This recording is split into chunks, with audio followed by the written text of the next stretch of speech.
Bismillahirrahmanirrahim. Assalamualaikum warahmatullahi wabarakatuh.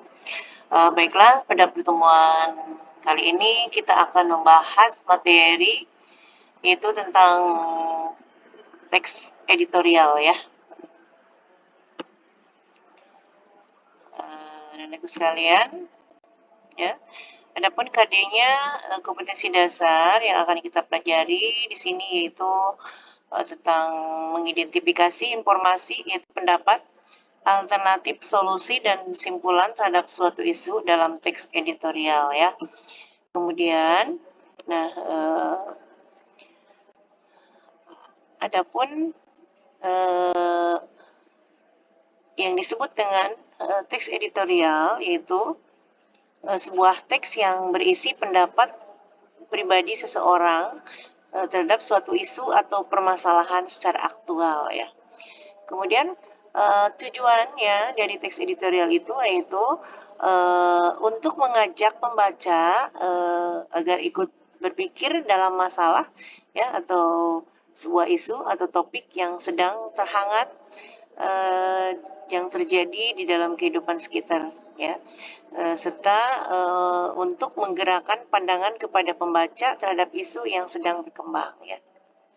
Kemudian manfaat dari teks editorial tersebut yaitu memberikan informasi kepada pembaca untuk merangsang pemikiran yang terkadang mampu menggerakkan pembaca untuk bertindak ya. Kemudian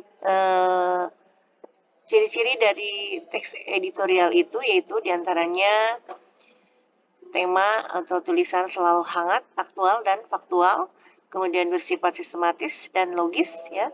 Kemudian mengandung opini atau pendapat yang bersifat argumentatif, dan yang terakhir adalah menarik untuk dibaca karena penggunaan kalimatnya yang singkat, padat, dan jelas ya. Kemudian bagaimana cara membedakan fakta dan opini dalam sebuah teks editorial ya. Apabila di dalam sebuah fakta itu tentang hal, keadaan, peristiwa yang merupakan kenyataan atau suatu yang benar-benar terjadi dan tidak diragukan lagi kebenarannya. Ya, itu diantaranya memiliki ciri-ciri benar-benar terjadi, kemudian waktu, tempat, dan tanggal peristiwanya jelas, dan yang terakhir diperkuat dengan angka-angka ya. Kemudian opini ya.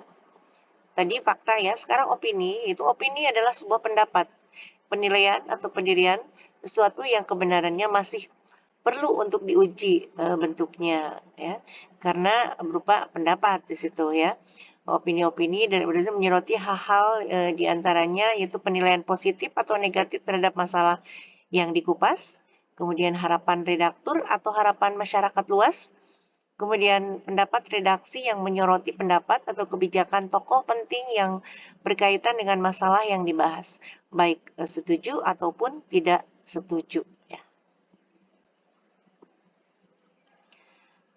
Nah, kemudian KD yang berikutnya yaitu menyelesaikan ragam informasi sebagai bahan teks editorial baik secara lisan maupun tulisan ya.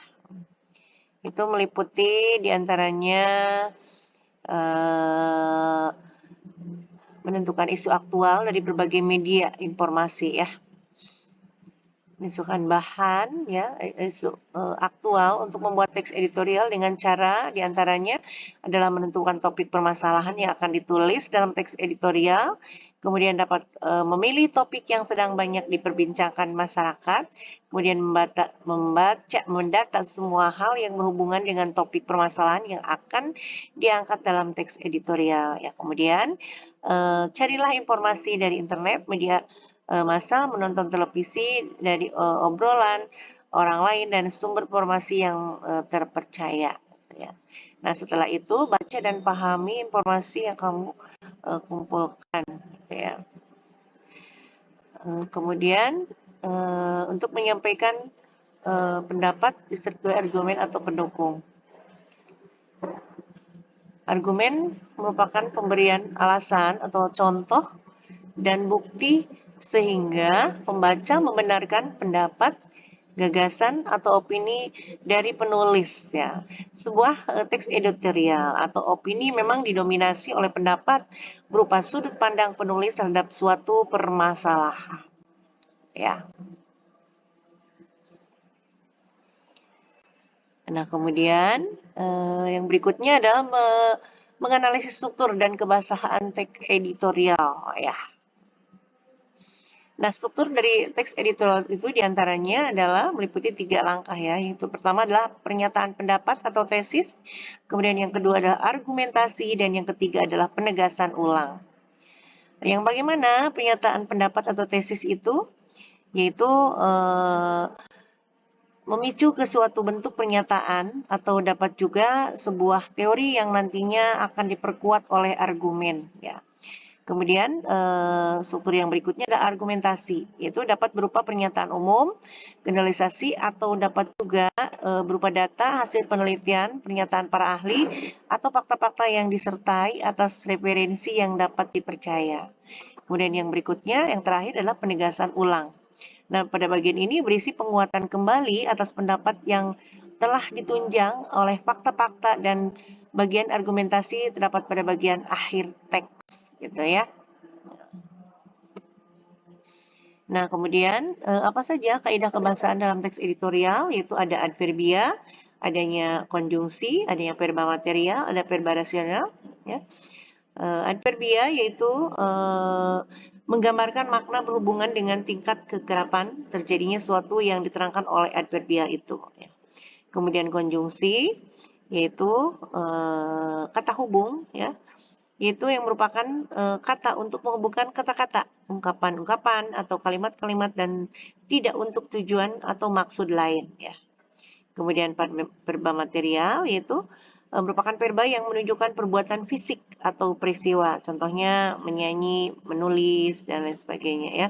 Kemudian verba relasional yaitu merupakan verba yang menunjukkan hubungan intensitas dan milik ya. Nah, berikutnya yaitu verba mental ya. Merupakan verba yang menerangkan persepsi, afeksi, dan kognisi. Terdapat juga partisipan, penginderaan, dan fenomena. Kemudian ada kalimat retoris, ya, yaitu kalimat pernyataan yang tidak ditunjukkan oleh mendapatkan, tidak mesti harus ada jawabannya, gitu ya. Nah, kemudian kata populer menggunakan kata-kata populer sehingga mudah bagi halayak untuk mencernanya. Nah, kemudian yang terakhir kata ganti penunjuk. Nah, menggunakan kata ganti penunjuk yang merujuk pada waktu, tempat, peristiwa, atau hal lainnya yang menjadi hal yang kritis gitu. Ya. Demikian ya materi yang dapat saya sampaikan.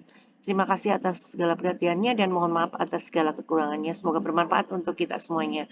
Billahi taufiq wal hidayah. Wassalamualaikum warahmatullahi wabarakatuh.